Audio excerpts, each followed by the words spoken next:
Lucent subjective book इतिहास का दूसरा टॉपिक है प्रयाग ऐतिहासिक काल। इस टॉपिक का निचोड़ एमसीक्यू इस वीडियो में कराया गया है।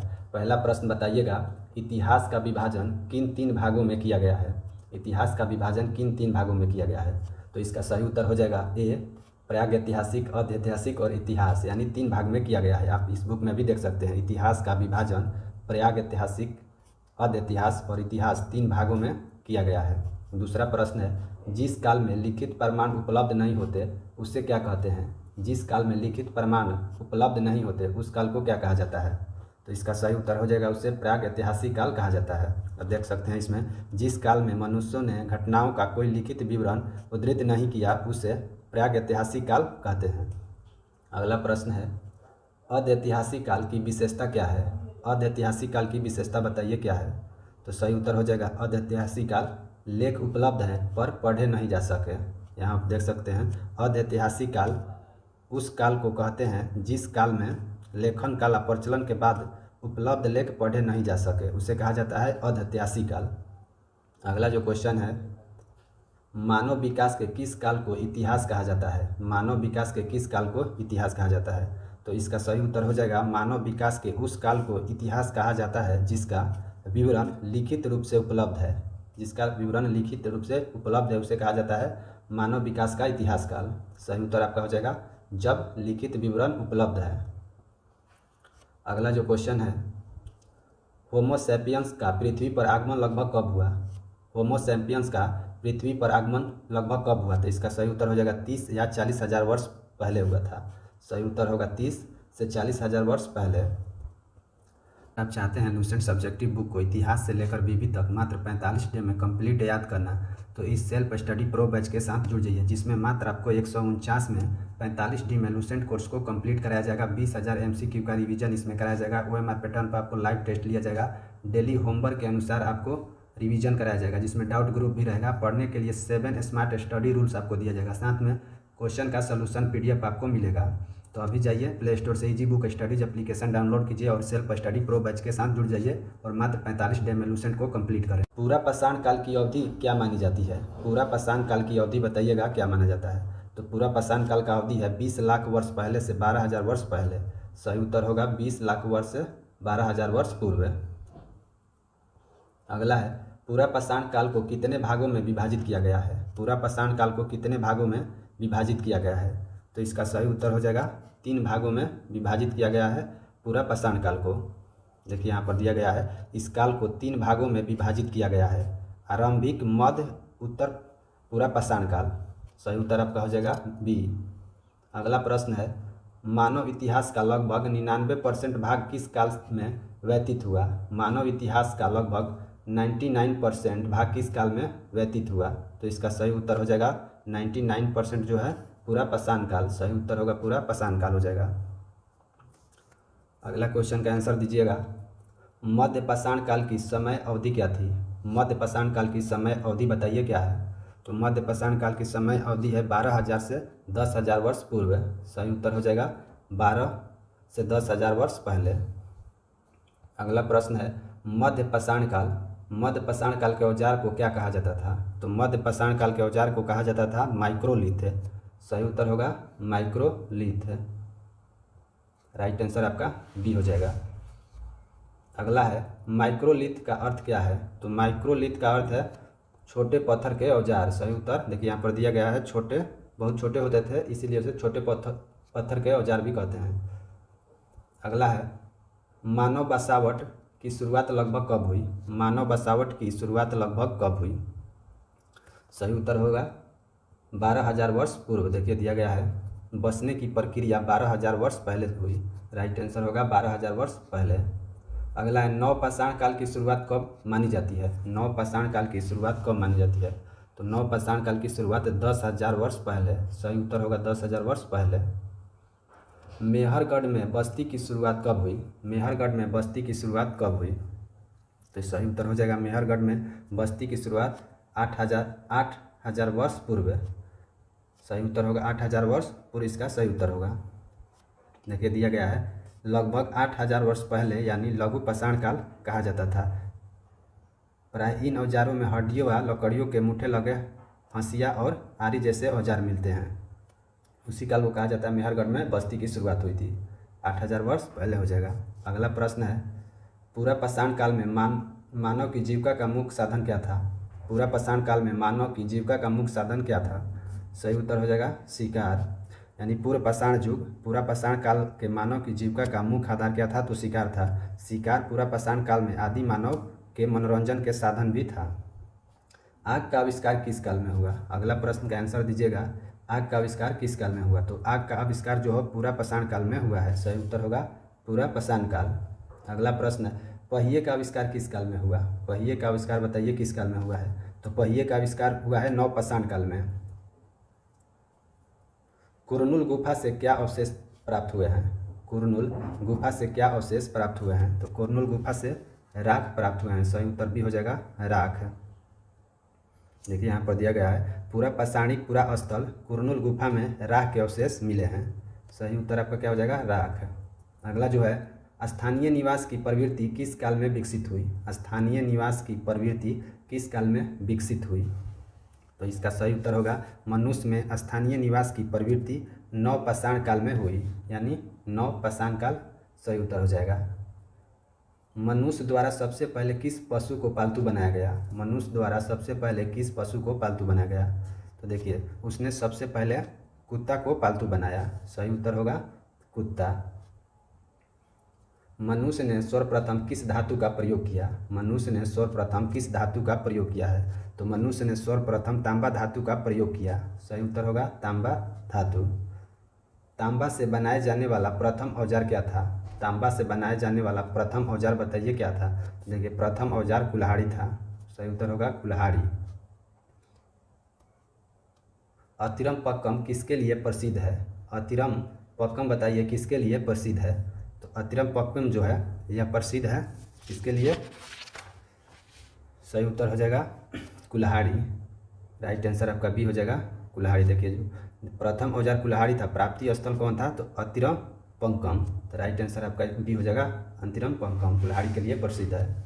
कृषि का आविष्कार लगभग कब हुआ? कृषि का आविष्कार बताइएगा लगभग कब हुआ? तो देखिए कृषि का आविष्कार लगभग 8000 वर्ष पूर्व यानी नवपाषाण काल में हुआ। सही उत्तर हो जाएगा 8000 वर्ष पूर्व। अगला प्रश्न है मेहरगढ़। मेहरगढ़ कहाँ स्थित है? मेहरगढ़ बताइएगा कहाँ स्थित है? तो मेहरगढ़ जो है मेहरगढ़ पश्चिमी बलूचिस्तान में बोलोन नदी के किनारे अवस्थित है। पश्चिमी बलूचिस्तान हो जाएगा। मेहरगढ़ किस नदी के किनारे स्थित है? मेहरगढ़ किस नदी के किनारे स्थित है? तो बोलन नदी के किनारे स्थित है। सही उत्तर होगा बोलन नदी। कृषि की सबसे प्राचीन फसल कौन सी मानी जाती है? कृषि की सबसे प्राचीन फसल बताइए कौन मानी जाती है? तो कृषि की सबसे प्राचीन फसल है, सबसे प्राचीन फसल कौन है? पहली तो गेहूँ है। सही उत्तर होगा बी गेहूँ। कोल्डी हवा किसके लिए प्रसिद्ध है? कोल्डी हवा बताइएगा यह किसके लिए प्रसिद्ध है? तो देखिए कोल्डी हवा जो है उत्तर प्रदेश का संबंध चावल के प्राचीनतम साक्ष्य से है। सही उत्तर हो जाएगा चावल। यह चावल के प्राचीनतम साक्ष्य से कोल्डी हवा का संबंध है। उत्तर प्रदेश में यह कोल्डी हवा है। अगला प्रश्न बताइएगा भारत में पूरा पाषाणकालीन औजारों की खोज सबसे पहले किसने की? भारत में पूरा पाषाणकालीन औजारों की खोज सबसे पहले किसने की? तो देखिए यहाँ पर दिया गया है भारत में पूरे प्रस्तर युग के अधिकांश औजार स्टीपक पत्थर के बने होते थे। भूगर्भ वैज्ञानिक रॉबर्ट ब्रूसफुट सब पहले व्यक्ति थे जिन्होंने 1863 में भारत में पूरा पाषाणकालीन औजारों की खोज की। सही उत्तर हो जाएगा रॉबर्ट ब्रूसफुट, इसका करेक्ट आंसर हो जाएगा। पल्लावरम किसके लिए प्रसिद्ध है? अगला प्रश्न बताइएगा पल्लावरम किसके लिए प्रसिद्ध है? तो पल्लावरम जो है देखिए पल्लावरम नामक स्थान पर प्रथम भारतीय पूरा पाषाण कलाकृति की खोज की गई। सही उत्तर होगा प्रथम पूरा पाषाण कलाकृति की खोज हुई थी, इसीलिए वह प्रसिद्ध है पल्लावरम। अगला प्रश्न है भारत में नवपाषाणकालीन सभ्यता का आरंभ कब हुआ? भारत में नवपाषाणकालीन सभ्यता का प्रारंभ लगभग कब हुआ? तो इसका सही उत्तर हो जाएगा हुआ था कब? तो 31 का करेक्ट आंसर आपका हो जाएगा 4000 ईसा पूर्व।